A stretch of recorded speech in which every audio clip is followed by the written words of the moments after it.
मित्रों, हम अपनी बर्बादी का इल्ज़ाम दूसरों पर तो लगा देते हैं, लेकिन कभी अपने अंदर झांक कर नहीं देखते। जिन लुटेरों ने सदियों पहले हिंदुस्तान के ऊपर कब्जा करने के लिए हिंदुस्तान के सभी बॉर्डर्स को फतेह कर लिया, जीत लिया, उन्होंने सबसे पहला काम क्या किया था कि हिंदुस्तान की जो महिलाएं थी उनके ऊपर कब्जा किया, उनको उठाया, अपने हरम में डाल लिया, और उनसे जो बच्चे पैदा हुए थे वो आज हिंदुस्तान की तकरीबन 25 करोड़ आबादी बने बैठे हैं, जो आए दिन 100 करोड़ लोगों की नाक में दम करके रखते हैं। लेकिन आज भले ही उन आक्रांताओं का शासन ना रहा हो, आज भले ही लोकतंत्र हो, लेकिन जो उनकी 25 करोड़ आबादी इस देश के अंदर है वो कंटिन्यूअसली वही काम कर रही है जो उनके पुरखे यहाँ पर किया करते थे। और उसमें हमारी जो एक जनरेशन है वो लगातार बहती जा रही है, लगातार बहती जा रही है। और उसका कारण ये है क्योंकि जो रोल मॉडल्स उन्होंने बना रखे हैं वो खुद उसी तरफ जा रहे हैं।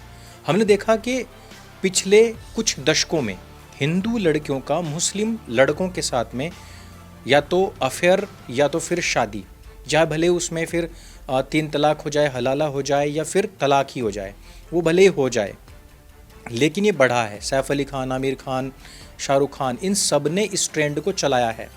लेकिन वो बड़ी बातें थी, पर उसका प्रभाव करोड़ों लोगों पर, करोड़ों लड़कियों पर पड़ता है, उनके फैमिली मेम्बर्स पर पड़ता है, उनके माँ बाप पर पड़ता है कि जब शाहरुख ने कर ली, आमिर ने कर ली, सैफ ने कर ली तो फिर सब कुछ सेफ़ है। लेकिन ऐसा होता नहीं है। मैं अगर यहाँ पर इंस्टाग्राम या टिकटॉक पर जितनी लड़कियाँ फंसी हैं उनके मैटर उठाने लग जाऊँ तो सैकड़ों हैं, सैकड़ों, जिनमें लड़कियों को मार दिया गया, गाड़ दिया गया, बहुत बुरी तरीके से उनकी दुर्दशा हुई है। लेकिन अगर मैं कुछ मॉडल्स के नाम लूँ, एक्ट्रेसेस हो चुकी, लेकिन उससे थोड़ा सा नीचे के लेवल पर यदि हम आए तो अभी जो नया मामला आया है वो आया है पवित्रा पूनिया का। पवित्रा पूनिया और एजाज खान का। एजाज खान जिसको आपने कुछ फिल्मों में देखा होगा, और इनका जो अफेयर था ये बिग बॉस 14 से स्टार्ट हुआ था। अब जो ये बिग बॉस है, ये बिग डंप यार्ड है एक्चुअली, उसको लेकिन लड़के लड़कियां बहुत देखते हैं, फैमिली पूरी बैठ करके उसको देखती है। उसमें अश्लीलता की कोई कमी नहीं है, उसमें गाली गलौज की कोई कमी नहीं है, उसमें लड़ाई झगड़े की कोई कमी नहीं है। लेकिन वहाँ से जो आपके रोल मॉडल्स बनते हैं वो क्या काम करते हैं? वो यही कर रहे होते हैं, उसी लव जिहाद को फैलाने का काम करते हैं। फिर आप लोगों के अंदर एक सॉफ्ट कॉर्नर बन जाता है इन जिहादियों के लिए, सॉफ्ट कॉर्नर बन जाता है ऐसे अब्दुलों के लिए, और एक एक्सेप्टेंस तैयार हो जाती है ऐसे लोगों के लिए। अभी पवित्रा पुनिया ने एक बयान दिया है जो उसने पिछले साल सितंबर में ब्रेकअप किया था जहाज के साथ में, उस टाइम ना देकर के अब बोली है वो। उसने कहा है कि ये व्यक्ति मुझे कन्वर्ट करना चाहता था इस्लाम के अंदर, बहुत ज़्यादा नार्सिसिस्ट है, आत्ममुग्ध है, इसको कोई भी अगर कोई दूसरा पक्ष बोल दे कि नहीं ऐसा नहीं ऐसा भी हो सकता है तो ये एकदम चिढ़ जाता था। और हर केस की तरह यहाँ पर एजाज खान ने भी एक्सेप्ट कर लिया जब इस लड़की ने कहा कि मैं कन्वर्ट नहीं होंगी। हर केस में ये होता है कि लड़का बोल देगा कि मैं कन्वर्ट नहीं करूँगा, लेकिन धीरे धीरे जैसे जैसे वो रिलेशंस बढ़ते चले जाते हैं और ज़्यादा गहरे होते चले जाते हैं, वैसे वैसे वो कन्वर्जन वाला जो प्रेशर होता है वो भी बढ़ता चला जाता है। सितंबर 2023 में इस लड़की ने इसके साथ में ब्रेकअप किया, और उसके बाद में अब जाकर के उसने खुलासा किया जब उसने अपने आप को एक सेफ जोन में रख लिया। अर्थात आप समझिए कि 1 साल से ज़्यादा का वक्त गुजर चुका है और तब जाकर के उसने वो पूरी बात कही है। और ये कोई पहला मामला नहीं है। और ऐसा एक मामला आया था अभी मिस इंडिया गैलेक्सी 2024 की विजेता रेनिमा बोराहा के साथ में, जिसने एक असमिया फेमस यूट्यूबर हैं ओबोयोब भुयान, उनके साथ में बैठ करके एक पॉडकास्ट के दौरान उन्होंने बताया था कि 16 साल की उम्र में ही वो जब बैंगलोर पढ़ने के चली आई थी, वहाँ पर एक मुस्लिम लड़के के साथ में उसकी रिलेशनशिप का हो या दोस्ती है वो बन गई थी। उनका जो मुस्लिम बॉयफ्रेंड था वो उन्हें बहुत बेरहमी से पीटता था। और ये सब चीज़ें कब होती हैं? जब वो रिलेशन में प्रगाढ़ता आ जाती है। रिनिमा ने ये भी बताया था कि उसके जो अम्मी और अब्बू थे वो उसको जबरन बीफ खिलाने के लिए मजबूर करते थे, और उन्होंने खुद से नाम बदल के उसका आयशा हुसैन भी रख दिया था। उसे नमाज पढ़ने के लिए मजबूर करते थे। 16 বছৰ বয়সত বেংগলোৰ যেতিয়া মই থাকিছিলোঁ, মোৰ প্ৰথম যিটো ৰিলেশ্যনশ্বিপ আছিলে এজন মুছলমান ল'ৰাৰ লগত আছিলে। চ' চাইকলজিকেলি মই ভাবিছিলোঁ মাহঁতে যেনেকৈ মাৰে মোৰ ভালৰ কাৰণে, ইও মোক মাৰিছে মোৰ ভালৰ কাৰণে। মানে মই কেতিয়াবা যে তাক তালিবান বুলি মাতিছিলোঁ, মোৰ মনত আছে। মানে ইমানেই বেয়াকৈ মাৰ ধৰ। আপুনি বিফ খাইছিল? বিফ খাইছিলোঁ, বিফ মোক খুওৱা গৈছিলে। মই মনত আছে যোনদিনাখন মোক জবৰদস্তি খুওৱা গৈছিলে, মই এনেকৈ আছিলোঁ, गम पाऊँ कि बाध्य करा गई से जिते तार माक बापेक सब बही पेलाय मुख खुआए आसे। अब आप जरा सोचिए कि एक मॉडल है जो इस मुकाम को हासिल कर चुकी है, उसके साथ में भी यही चीज़ घटित हो रही है। उससे पहले मैं आपको पवित्रा की बात बता चुका हूँ।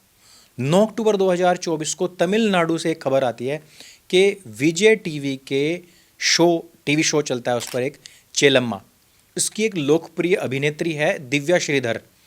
उसने अपने शौहर अमजद खान के खिलाफ बेरहमी से मारपीट करने की शिकायत पुलिस में दर्ज कराई थी। अभिनेत्री दिव्या श्रीधर ये बताती हैं कि उसका जो शौहर है, जिसका एक्चुअल नेम मोहम्मद अमजद खान है, उसने अपना हिंदू नाम अर्णव रख के पहले उसके साथ में शादी की और फिर धर्मांतरण करने की कोशिश करने लग गया था।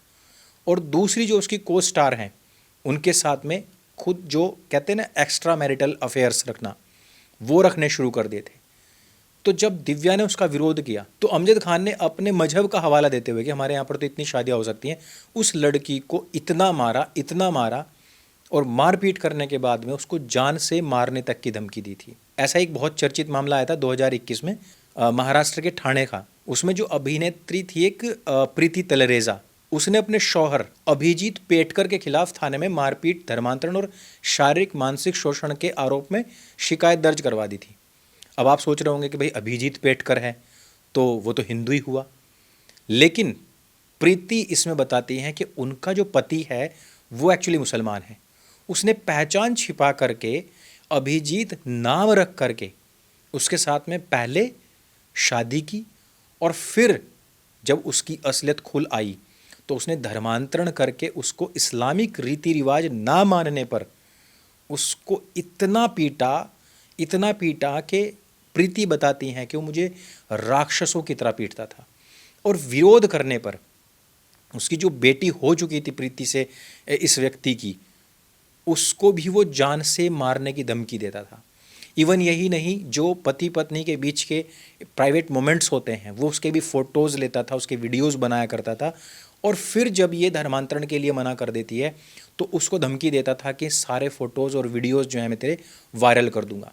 अब आप ज़रा सोचिए कि क्या ये एक पति हो सकता है या प्रेमी हो सकता है या कुछ भी मान लीजिए, एक राक्षस से अलावा क्या ये व्यक्ति कुछ हो सकता है। 27 नवंबर 2020 को महाराष्ट्र से ही एक और खबर आती है। एक संगीतकार हुआ करते थे, उनका नाम था वाजिद खान। उनकी मृत्यु हो गई थी 1 जून 2020 के आसपास में। उसके बाद में सोशल मीडिया पर एक पोस्ट लिखी थी उनकी वाइफ ने और बताया था कि उनके ससुराल वालों ने मारपीट करी, उनका उत्पीड़न किया और कई सारे ऐसे हथकंडे अपनाए ताकि वो इतनी पीड़ित हो जाएं कि वो आराम से इस्लाम कबूल कर लें। तो ग्लैमर में स्टार्टिंग में तो हो जाता है भाई, प्यार हो गया, इश्क हो गया, मोहब्बत हो गई और फिर शादी भी कर दी। लेकिन वो जनाब तो गुजर गए। अब घर वाले जो हैं वो उनको और जो पैदा हो चुके बच्चे हैं इन सब को कन्वर्ट करना चाहते हैं इस्लाम के अंदर और उसके लिए मारते हैं, पीटते हैं। अब वो स्त्री आरोप लगा रही है और इस सारे मामले कोर्ट में चल भी रहे हैं। इसी महाराष्ट्र से 18 नवंबर 2017 को एक और खबर आती है महाराष्ट्र से ही कि एक मॉडल है रश्मि। उन्होंने बताया कि उनका जो पति है आसिफ शहबाजकर, जिससे उनकी शादी 6 अगस्त 2005 को हुई थी, वो अपनी पत्नी को, जो हिंदू पत्नी है, उनको बहुत मारता था, बहुत पीटता था। और इस प्रताड़ना और उत्पीड़न के खिलाफ उन्होंने बहुत बड़ा खुलासा किया इन महिला ने, और उसने बताया कि उसे इस्लाम अपनाने के लिए मजबूर किया गया और मना करने पर उसको जानवरों की तरह प्रताड़ित किया जाता था। रश्मि ने यह भी बताया कि वो रश्मि को शैतान का उपासक या राक्षस कहा करता था क्योंकि वो मंदिर जाती थी और मूर्ति पूजा किया करती थी। तो वो कहता था कि तुम इस्लाम का पालन नहीं करती हो, इस्लाम में ये सारी चीज़ें हराम हैं और तुम शैतान की उपासना कर रहे हो। और इन सबसे भी फेमस मामला, जिसको कह सकते हैं सेलिब्रिटीज़ में जो फेमस मामला है, वो था शूटर तारा शाहदेव का। जब ये मामला सबके सामने आया तो सब लोगों की आंखें फटी की फटी रह गई थी, क्योंकि 7 जुलाई 2014 को झारखंड के रांची शहर में रहने वाली एक नेशनल राइफल शूटर तारा शाहदेव, उन्होंने अपने शौहर रणजीत सिंह कोहली के ऊपर बड़ा खुलासा किया था।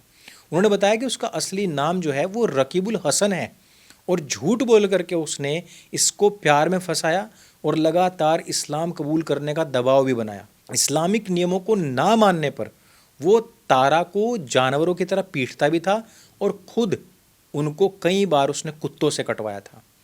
30 सितंबर 2023 को शूटर तारा शाहदेव के मामले में सीबीआई कोर्ट ने दोषी रकीबुल को तो उम्र कैद और उसकी जो मां थी कौशर, उसको 10 साल की सज़ा सुनाई थी।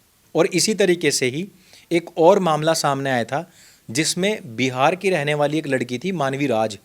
मानवी राज नाम की इस मॉडल ने बताया कि जब वो अपने कैरियर की शुरुआत करने की तलाश में थी, स्टार्टिंग में थी 2020 में, तो वो रांची आई थी और यहाँ पर मॉडलिंग एजेंसी चलाने वाला एक यश नाम का लड़का था, वो उसको मिला और उससे उसकी स्टार्टिंग में दोस्ती हुई। फिर नज़दीकियाँ बढ़ी और नज़दीकियाँ बढ़ने पर ये लोग क्या करते हैं वो आपको पता ही है।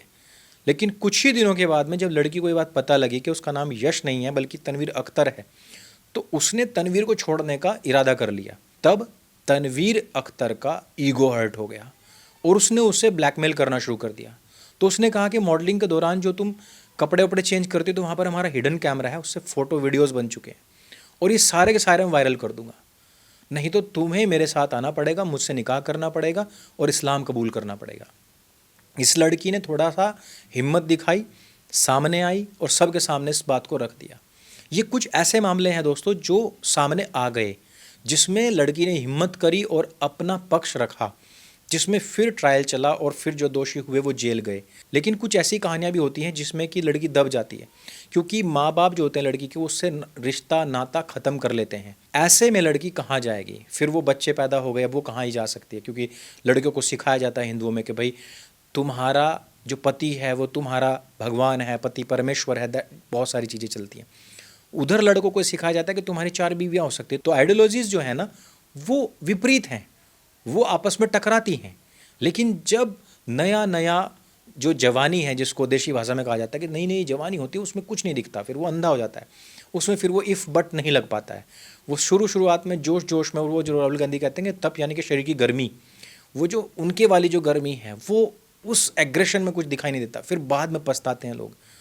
तो अगर हम इसमें ही टिकटॉक वगैरह के मामले ले लेना चाहें तो बहुत ज़्यादा हैं, कुछ ऐसे मामले जो दबे पड़े हैं बहुत ज़्यादा हैं। लेकिन मैं ये कहना चाहता हूँ इस पूरी वीडियो के लास्ट में कि भाई थोड़ा सा ना दिमाग को उलट पलट कर हमें देख लेना चाहिए। अगर इस प्रकार की भूल हो जाए, गलती हो जाए, फैमिली की सपोर्ट होना बहुत ज़रूरी है। अगर वो नहीं हो रहा है तो फ्रेंड्स की सपोर्ट लो, लेकिन केस करो और उससे बाहर निकलो। दूसरी बात कि ये जो आप मायावी दुनिया देख रहे हो जिसमें आप टीवी सीरियल्स में लगातार हिंदू लड़की मुस्लिम लड़के इस तरीके के रिलेशंस में बन रहे हैं, मॉडल्स बन रही हैं, फिल्म एक्टर एक्ट्रेसेस चल रही हैं, बहुत सारे यूट्यूबर्स उसी प्रकार से चल रहे हैं, इस दुनिया से बाहर निकलो। क्योंकि वो पर्दे के उस तरफ जो आप देख रहे हो ना वो सिर्फ रिकॉर्डेड टाइम देख रहे हो, उसके बाद जो घटित हो रहा है वो आप नहीं देख पा रहे हो। दूसरी चीज़, वहाँ का जो रिचुअल्स हैं वो हमसे बिल्कुल विपरीत हैं। तीसरी चीज़ जो सबसे बड़ी है वो है साइकोलॉजी का गेम। साइकोलॉजी के खेल में वो लोग हज़ारों साल पहले से आप लोगों से बहुत आगे हैं, क्योंकि उन्होंने ह्यूमन टेंडेंसी, वीमन टेंडेंसी और उनकी साइकोलॉजी के ऊपर बहुत काम किया है। हम लोग जो हैं वो लिबरल बने थे, लेकिन लिबरल बनते बनते लिबरांडू बन चुके हैं। हम लोग कहते हैं कि नहीं भाई सब कुछ समान है, सब कुछ बराबर है, स्त्री पुरुष है, पुरुष स्त्री है, लेकिन वो लोग सही से सही समय पर हिट करते हैं और उस पॉइंट और उस टाइम पर हिट करते हैं कि फिर किसी को कुछ दिखाई नहीं देता। उसी टाइम पर होती है वीडियो रिकॉर्डिंग या फोटोग्राफी, वही चीज़ फिर आपको ताउम्र वहाँ बंधने के लिए मजबूर कर देती है। तो विवेक का इस्तेमाल करो। ये सारी चीज़ें जो माया नगरी में आप देखते हो उससे थोड़ा सा बाहर निकलो, प्रैक्टिकल लाइफ में जीना शुरू करो, धरती पर रह करके जीवन को जियो, हवा में उड़ कर नहीं। तो इस वीडियो में सिर्फ इतना ही। अगर ये वीडियो आपको अच्छी लगती है, जानकारी से भरपूर लगती है, इसको सबके साथ में शेयर अवश्य करें। सत्य सनातन आपका अपना प्लेटफॉर्म है, इसको स्वयं भी सब्सक्राइब करें, अपने मित्रों से भी करवाएं। और ढाई मोर्चे का चक्र यदि आपने पढ़ ली है तो 1 से 1.5 मिनट का वीडियो यदि आप इसकी समीक्षा पर बनाते हैं, हमें ईमेल करते हैं, तो आप जीत सकते हैं पहला प्राइज़ 11,000 रुपये तक का, और इसमें 1 लाख रुपये के हमने प्राइज़ टोटल रखे हुए हैं। मेरे संग बोली सत्य सनातन वैदिक धर्म की जय। जय हिंद, वंदे मातरम।